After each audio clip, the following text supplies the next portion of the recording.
Gas ಇಲ್ಲದೆ hotel ಉದ್ಯಮಕ್ಕೆ ಹೊಡೆತ ಬಿದ್ದಿರುವಂಥದ್ದು 1.65 ಲಕ್ಷ ಮಕ್ಕಳಿಗೆ ಊಟವನ್ನ ಕೊಡ್ತಾ ಇದೆ ಅದಮ್ಯ ಚೇತನ. ಸ್ಟೀಮಿಂಗ್ ನಲ್ಲಿ ಅಡುಗೆ ಮಾಡ್ತಾ ಇರುವಂಥದ್ದು ಅದಮ್ಯ ಚೇತನದಿಂದ. ಅದಮ್ಯ ಚೇತನ ಮೂಲಕ ಮಕ್ಕಳಿಗೆ ಮಧ್ಯಾಹ್ನದ ಊಟವನ್ನ ಕೊಡಲಾಗ್ತಾ ಇದೆ. 2009ರಿಂದಲೂ ಕೂಡ ಸ್ಟೀಮಿಂಗ್ ನಲ್ಲೇ ಮಕ್ಕಳಿಗೆ ಊಟವನ್ನ ತಯಾರಿ ಮಾಡಲಾಗ್ತಾ ಇದೆ. ಅದಮ್ಯ ಚೇತನದ ಮೂಲಕ ಸಾವಿರಾರು ಜನಕ್ಕೆ ಊಟವನ್ನ ಕೊಡಲಾಗುತ್ತೆ. ಪ್ರತಿದಿನ ಕೂಡ ಗ್ಯಾಸೇ ಇಲ್ಲದಂತ ಅಡುಗೆ ಮನೆಗೆ ಅದಮ್ಯ ಚೇತನ ಸ್ಫೂರ್ತಿ ಅಂತ ಹೇಳಿದ್ರೆ ತಪ್ಪಾಗಿರ್ತಿಲ್ಲ.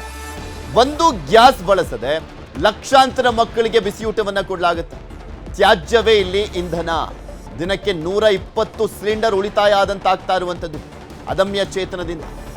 ತೇಜಸ್ವಿನಿ ಅನಂತಕುಮಾರ್ ಅವರು, ಮಾಜಿ ಕೇಂದ್ರ ಸಚಿವ ಅನಂತಕುಮಾರ್ ಅವರ ಪತ್ನಿ ತೇಜಸ್ವಿನಿ ಅನಂತಕುಮಾರ್ ಅವರು 2009ರಿಂದನೂ ಕೂಡ ನಡೆಸ್ಕೊಂಡು ಬದಲಾಗ್ತಾ ಇದೆ ಅದಮ್ಯ ಚೇತನವನ್ನ. ಮಕ್ಕಳಿಗೆ ಮಧ್ಯಾಹ್ನ ಬಿಸಿಯೂಟ ಪೂರೈಕೆ, ದಿನನಿತ್ಯ ಲಕ್ಷಾಂತರ ಮಕ್ಕಳಿಗೆ ಬಿಸಿಯೂಟವನ್ನ ಪೂರೈಸಲಾಗ್ತಾ ಇರುವಂಥದ್ದು ಅದಮ್ಯ ಚೇತನದಿಂದ. ಅಲ್ಲಿಂದ ಬೇರೆ ಬೇರೆ ಕಡೆ ಸರಬರಾಜು ಮಾಡಲಾಗುತ್ತೆ. ಸ್ಟೀಮಿಂಗ್ ಮುಖಾಂತರ ಅಲ್ಲಿ ಅಡುಗೆಯನ್ನ ತಯಾರು ಮಾಡಲಾಗುತ್ತೆ. No gas. ಗ್ಯಾಸ್ ಉಪಯೋಗ ಮಾಡಬೇಕು ಅಂದರೆ 120 ಸಿಲಿಂಡರ್ ಬೇಕಂತೆ. ಆದರೆ ಸ್ಟೀಮಿಂಗ್ ಮುಖಾಂತರ ಅಡುಗೆಯನ್ನು ಮಾಡಲಾಗ್ತಾ ಇದೆ. ಗ್ಯಾಸ್ ಮೇಲೆ ಡಿಪೆಂಡ್ ಆಗಿರುವಂಥವ್ರಿಗೆ ಈ ಒಂದು ಕೆಲಸ ಇದೆಯಲ್ಲ, ಇದೊಂಥರ ಸ್ಫೂರ್ತಿ. ಅದಮ್ಯ ಚೇತನ ಫೌಂಡೇಶನ್ ಮುಖ್ಯಸ್ಥರಾಗಿರುವಂಥ ತೇಜಸ್ವಿನಿ ಅನಂತಕುಮಾರ್ ಅವರನ್ನು ನಮ್ಮ ಪ್ರತಿನಿಧಿ ಪ್ರಗತಿ ಅವರು ಮಾತನಾಡಿಸಿದ್ದಾರೆ. ಏನು ಹೇಳಿದ್ದಾರೆ ಕೇಳೋಣ. ಇಡೀ ರಾಜ್ಯಾದ್ಯಂತ ಕಮರ್ಷಿಯಲ್ ಗ್ಯಾಸ್ ಇಲ್ಲ ಅಂತ ಹೋಟೆಲ್ನ ಬಾಗಿಲು ಹಾಕ್ತಾರೆ. ಆದರೆ ಇದರ ಮಧ್ಯೆ ಸಾವಿರಾರು ಜನರಿಗೆ ಗ್ಯಾಸೇ ಇಲ್ಲದೆ ಯುದ್ಧದ ಎಫೆಕ್ಟ್ ಸ್ವಲ್ಪವೂ ತಟ್ಟದೆ ಸಾವಿರಾರು ವಿದ್ಯಾರ್ಥಿಗಳಿಗೆ ಬಿಸಿಯೂಟವನ್ನು ಅದಮ್ಯ ಚೇತನ ಸರಬರಾಜು ಮಾಡ್ತಾ ಇದೆ. ಅದಮ್ಯ ಚೇತನದ ಅಧ್ಯಕ್ಷೆ ಆಗಿರುವಂತಹ ಡಾಕ್ಟರ್ ತೇಜಸ್ವಿನಿ ಅನಂತಕುಮಾರ್ ಅವರಿದ್ದಾರೆ. ಅವ್ರನ್ನ ಮಾತನಾಡಿಸ್ತಾ ಹೋಗ್ತೇನೆ.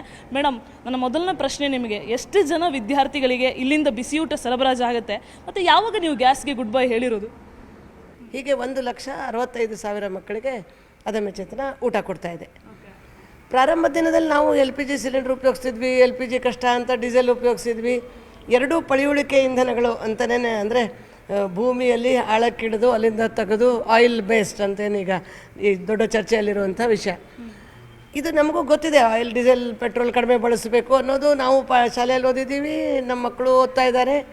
ಆದರೆ ಎಲ್ಲೋ ಒಂದು ಕಡೆ ಇದನ್ನು ನಿಲ್ಲಿಸೋರು ಯಾರು ಅಂತ ಒಂದು ಚರ್ಚೆ ವಿಶೇಷವಾಗಿ ನಾವು ಮಾಡೋಕ್ಕೆ ಶುರು ಮಾಡಿದ್ವಿ. ಯಾಕಂದರೆ ನಾವು ಪಾಠಶಾಲೆಗೆ ಊಟ ಕೊಡುವಂತಹ ಒಂದು ಪಾಕಶಾಲೆ ನಮ್ಮದು. ಸೊ ನಾವು ಹೇಗೆ ಈ ಸಂಗತಿಯನ್ನು ಅಳವಡಿಸ್ಬೋದು ಅಂತ ನಾವು ಯೋಚನೆ ಮಾಡಿದ್ವಿ. 2009ಕ್ಕೆ ನಾವು ನಿರ್ಣಯ ಮಾಡಿದ್ವಿ. ನಾವು ಒಂದು ಹಂತಕ್ಕೆ ಬಂದಿದ್ದೀವಿ. ಈ ಎಲ್ಲ ಕಾಂಬಿನೇಷನಿಂದ ಬ್ರಿಕೆಟ್ಸ್, ಪೆಲೆಟ್ಸ್, ಬಯೋಗ್ಯಾಸ್ ಮತ್ತು ತೆಂಗಿನ ಚಿಪ್ಪು, ಈ 4 ಸಂಗತಿಗಳಿಂದ ನಾವು ಸಂಪೂರ್ಣವಾಗಿ LPG ನಿಲ್ಲಿಸಬೇಕು ಅಂತ 2009ರಿಂದ ಇಲ್ಲಿಯವರೆಗೆ ನಾನು, ಅಂದರೆ ಮೊದಲೆಲ್ಲ ದಿನಕ್ಕೆ 50 ಸಿಲಿಂಡ್ರ್ ಉಪಯೋಗಿಸ್ತಾ ಇರುವಂಥ ಅಡುಗೆ ಮನೆ ಇದು. ಈಗ 2009ರಿಂದ ಇಲ್ಲಿ ಇವತ್ತಿನವರೆಗೆ 1 ಸಿಲಿಂಡ್ರು ನಮ್ಮ ಕಂಪೌಂಡಲ್ಲಿ ಬರದೇ ಇರುವಂಗೆ ನಾವು ನೋಡ್ಕೊಂಡಿದ್ದೀವಿ. ಮತ್ತು ಇದು ಸಾಧ್ಯ ಆಗಿದೆ. 2009 ಅಂದರೆ ಈಗ 17 ವರ್ಷ ಆಯಿತು. ಇದು ಸಾಧ್ಯ ಆಗಿದೆ. ಇದಕ್ಕೆ ನೀವು ಪ್ರಾರಂಭದಲ್ಲಿ ಹೇಳ್ತಾ ಇದ್ರಿ, ಅಂದರೆ ಆತ್ಮನಿರ್ಭರತೆಯನ್ನು ಯಾವಾಗ ಯೋಚನೆ ಮಾಡಿದ್ರಿ ಅಂತ.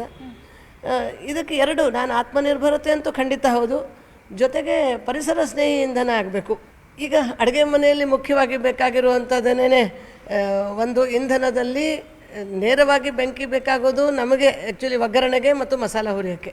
ಸೊ ಅವೆರಡದಕ್ಕೂ ನಾವು ಉಪಯೋಗಿಸ್ತಾ ಇರೋದು ಪೆಲೆಟ್ ಬೇಸ್ಡ್ ಬಯೋಮಾಸ್ಟು ಮತ್ತು ನಮ್ಮಲ್ಲೇ ಬಂದಿರುವಂತಹ ತೆಂಗಿನಕಾಯಿಯ ಚಿಪ್ಪನ್ನು ಹೊಗೆರಹಿತ ಒಲೆಗೆ ಹಾಕಿ ಯಾವುದೇ ಹೊಗೆ ಬರದೇ ಇರೋ ಹಾಗೆ ನಾವು ಮಸಾಲ ಹುರಿಯೋಕ್ಕೆ ಉಪಯೋಗಿಸ್ತೀವಿ. ಅಲ್ಲಿಂದಲೇ ನಮ್ಗೆ ದಿನಕ್ಕೆ 1 ಅಥವಾ 2 ಸಿಲಿಂಡರ್ ಉಳಿತಾ ಇರೋದೇ ನಮ್ಮ ತೆಂಗಿನ ಚಿಪ್ಪಿನಿಂದ. ಅಂದರೆ ಜೀರೋ ಕಾಸ್ಟ್ ಅಂತಲೇ ಹೇಳ್ಬೋದು. ಇನ್ನು ಅನ್ನ ಮತ್ತು ಸಾಂಬಾರು ಮಾಡೋಕ್ಕೆ, ಮುಖ್ಯವಾಗಿ ಬೇಳೆ ಬೇಯೋದಕ್ಕೆ, ಅನ್ನ ಮಾಡೋದಕ್ಕೆ ಬೇಕಾಗಿರೋ ಇಂಧನ ನಾವು ಬ್ರಿಕೆಟ್ಸ್ ಅಂತ ಸಿಗುತ್ತೆ. ಮೊದಲು ನಾವು 2009ಕ್ಕೆ ಗುಜರಾತಿಂದ ತರ್ತಾಯಿದ್ವಿ. ಪ್ರಾರಂಭದಲ್ಲಿ ಇನ್ನೂ ಈ ಭಾಗದಲ್ಲಿ ಗೊತ್ತಿರಲಿಲ್ಲ.